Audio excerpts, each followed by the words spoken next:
New at 6, a Honolulu man faces up to 75 years in prison after a jury found him guilty of continuously sexually assaulting a minor.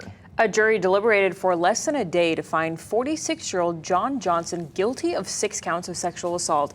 Prosecuting attorney Steve Alm says a conviction would not have happened unless the victim told someone about the assaults and had the courage to testify in court.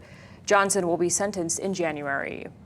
The family of a teenager severely injured in a September 2021 car chase involving Honolulu police officers has filed a federal lawsuit alleging HPD's pursuit policy is defective. Eric Seitz is the attorney for the parents of Dayton Govea, who suffered life-threatening injuries in the crash. He was riding as a passenger in the vehicle, allegedly pursued and run off the road by Honolulu police officers.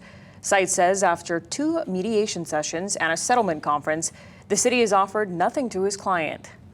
They have not thus far paid anything. My client is simply getting benefits through Medicaid, which involves often delays in getting approvals for the rehabilitative therapy that he needs.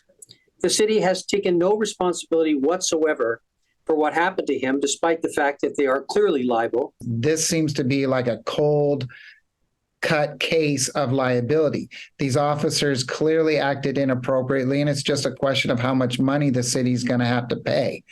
But for whatever reason, the city doesn't see it that way, and they're putting up a fight. So there's no more room or time for this simple negotiation. The Honolulu Mayor's office tells KITV4 the city is reviewing the complaint. 4 other passengers who were also injured in the crash recently settled with the city for $4.5 million. The 4 HPD officers involved have been charged by the prosecuting attorney in connection with the chase, crash, and alleged cover-up. They're scheduled to go to trial in the criminal case on December 18th. Meanwhile, Big Island police are investigating a deadly car crash in Hilo this morning that may have been caused by a medical emergency. Just before 9 o'clock, police say 76-year-old Charles Kanoho was heading east on West Kauai Street and made a left onto Kapiolani Street. He then drove onto the shoulder and drove through a chain-link fence and into a construction area. There were no signs of braking, and Kanoho was found unresponsive at the scene. An autopsy has been ordered. A Big Island man today made his first appearance in court after a shooting incident on Monday. 40-year-old Shane Unia faces multiple charges, including attempted murder and terroristic threatening. He allegedly shot at 2 men while they were parked on Laui Street. Police later found 39 rounds of ammunition in Unia's car. Unia is due back in court on Friday. And also on the Big Island, a Hilo man facing 7 charges for driving a stolen vehicle and crashing into a pair of police cars made his first appearance in court today. Police say 33-year-old Gregory Kama was in a gray truck trespassing on an apartment complex property on Banyan Drive. When police approached him, he drove off, nearly hitting a complex employee, then crashing into a wooden barrel, a maintenance vehicle, and 2 cop cars. No injuries were reported, and Kama was later arrested. The truck had been reported stolen from Kona back in August. Kama's bail is set at $76,000, and he's due back in court this Friday.